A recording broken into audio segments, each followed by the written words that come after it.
ఇగో మా కొద్దీ ట్రంప్ అని పెద్ద ఎత్తున న్యూయార్క్లోని టైమ్ స్క్వేర్ వద్ద భారీ సంఖ్యలో ట్రంప్ వ్యతిరేక నిరసనకారులంతా ఆందోళన చేస్తున్నారు. ట్రంప్పై పెళ్లుబిగిన ప్రజాగ్రహం. నో కింగ్స్ నిరసనతో దద్దరిల్లిన అమెరికా. దేశంలోని 50 రాష్ట్రాల్లో రోడ్డెక్కిన ప్రజానీకం. ఆందోళనలో పాల్గొన్న 70 లక్షల మంది. భారీ ర్యాలీలు, ప్లకార్డులతో ప్రదర్శనలు. నిరసనకారులను హేళన చేస్తూ ఏ వీడియోలు పోస్ట్ చేసినా ట్రంప్ అట వాడిని ఏమి చేయలేరు వీళ్ళు. ఎంత సైకో కింద మారిందంటే అంత సైకో కింద మారింది. చివరికి ఆ దేశ ప్రజలే వద్దండి, నాకు వద్దని ఆయన ఈ ట్రంప్ అని అంటున్నారట. వాళ్ళే వద్దనంటుంటే ఏం చేయాలి? ఇప్పుడు ఏ నాయకుడైనా నిరసన వ్యక్తం అయితే ఏం చేస్తుంటాడు? వాళ్ళని చల్లార్చే ప్రయత్నం చేస్తున్నాడు, వాళ్ళని ఇంకా రెచ్చగొడుతున్నాడు, వాళ్ళని ఇంకా ఇది చేస్తూ పోస్టులు పెడుతున్నాడట. అమెరికా అధ్యక్షుడు డొనాల్డ్ ట్రంప్ పైన ప్రజాగ్రహం పెళ్లుబిక్కింది. ట్రంప్ సర్కారు అనుసరిస్తున్న విధానాలకు వ్యతిరేకంగా ఆ దేశ ప్రజానీకం నో కింగ్స్ అంటూ ఆందోళన బాట పట్టింది. నో కింగ్స్ పేరిట దేశవ్యాప్తంగా శనివారం నిర్వహించిన నిరసనల్లో లక్షలాది మంది ప్రజలు ట్రంప్నకు వ్యతిరేకంగా రోడ్డెక్కి తమ నిరసన తెలియజేశారు. వలసల నియంత్రణకు ట్రంప్ తీసుకుంటున్న చర్యలు, యూనివర్సిటీలకు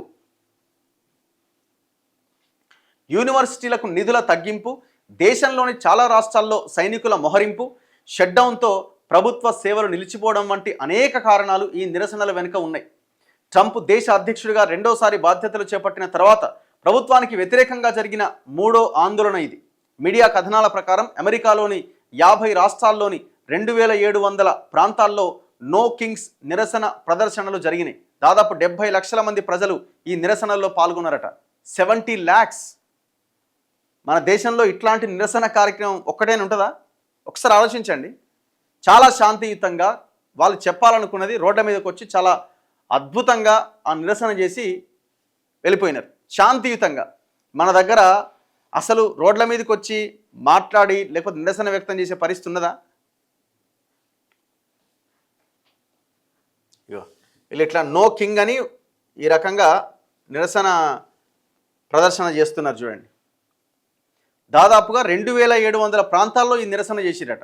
New York, Washington, Boston, California, Chicago వంటి ప్రధాన నగరాలతో పాటు చిన్న చిన్న పట్టణాలు, కమ్యూనిటీల్లో కూడా ప్రజలు నిరసన వ్యక్తం చేశారు. బ్యాండు మేళాలు, విచిత్ర వేషధారణతో నిరసనల్లో పాల్గొన్న ప్రజలు నిరంకుశత్వానికి, ఇమిగ్రేషన్ విధానాలకు వ్యతిరేకంగా ప్లకార్డులు ప్రదర్శించారు. New York, Time Square, Boston, California, షికాగోలో జరిగిన నిరసన ప్రదర్శనల్లో వేల సంఖ్యలో ప్రజలు పాల్గొన్నారు. ప్రజాస్వామ్యం అంటే ఇలా ఉంటుంది, భయం లేదు, ద్వేషం లేదు, వలసదారులకు స్వాగతం అంటూ నినాదాలు చేశారు. లాస్ ఏంజల్స్లో జరిగిన నిరసనల్లో ఆందోళనకారులు వలసదారుల హక్కులకు ప్రాధాన్యం ఇచ్చారు. మెక్సికో, అమెరికా జెండాలు ప్రదర్శించారు. కెనడా, బెర్లిన్, రోమ్, ప్యారిస్, స్వీడన్లోని అమెరికా రాయబార కార్యాలయాల బయట కూడా నిరసనలు జరిగినాయి.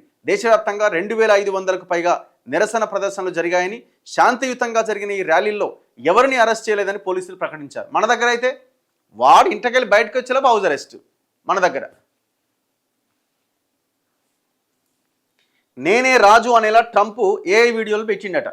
నో కింగ్స్ అంటూ వీధుల్లోకి వచ్చి నిరసన తెలియజేస్తున్న ప్రజలను వెటకారం చేస్తూ అధ్యక్షుడు ట్రంప్ తన సోషల్ మీడియా ఖాతాలో పలు ఏఐ వీడియోలు షేర్ చేసిండట. అందులో ఒక వీడియోలో తలపైన కిరీటంతో రాజు వేషధారణలో ఉన్న ట్రంప్ కింగ్ ట్రంప్ అనే యుద్ధ విమానంలో వెళ్తూ కింద తనకు వ్యతిరేకంగా నిరసన తెలుపుతున్న వారిపైన బురద జల్లుతారట. ఇక ఇంకో వీడియోలో ట్రంప్ తలపైన కిరీటం, రాజు వస్త్రాలు ధరించి కత్తితో అభివాదం చేయగా డెమోక్రటిక్ పార్టీ నేతలు అతనికి మోకరిల్లినట్టుగా ఉంటుందట. ఈ వీడియోను అమెరికా ఉపాధ్యక్షుడు జేడీ వాన్స్ కూడా షేర్ చేసిండట. సో ఇట్లా అయితే ఏంటి నో కింగ్స్ అనే దానికి అర్థం ఏంటి అంటే, డొనాల్డ్ ట్రంప్ రెండోసారి దేశ అధ్యక్షుడు అయ్యాక ఎలన్ మస్క్ నేతృత్వంలో డోజ్ను ఏర్పాటు చేసి వేలాది మంది ఉద్యోగులపైన వేటు వేశారు. వేట, పౌరసత్వం, ట్రాన్స్జెండర్ల రక్షణ, అక్రమ వలసల అంశాల్లో కీలక మార్పులు చేశారు. ఈ క్రమంలో వలసదారులపైన అధికారులు చేపట్టిన సోదాలు వివాదాస్పదంగా మారినాయి. దీనిపై స్థానికంగా ప్రజలు నిరసన వ్యక్తం చేయడం మొదలుపెట్టారు. ఆ నిరసన నియంత్రించేందుకు ప్రభుత్వం జాతీయ బలగాలు రంగంలోకి దించిందట. దీంతో ట్రంప్ విధానాలు నిరంకుశంగా ఉన్నాయని, అమెరికాలో రాచరికం లేదని చెప్పేలా నో కింగ్స్ అంటూ ట్రంప్ వ్యతిరేకులు ఆందోళన మొదలుపెట్టారు. సో ఇక్కడ రాచరికానికి తావులేదు, ప్రజాస్వామ్య దేశం అని వాళ్ళు ఈ నిరసన వ్యక్తం చేస్తూ ఆ నో కింగ్స్ అనే పదాన్ని నినాదంగా మార్చుకున్నారు.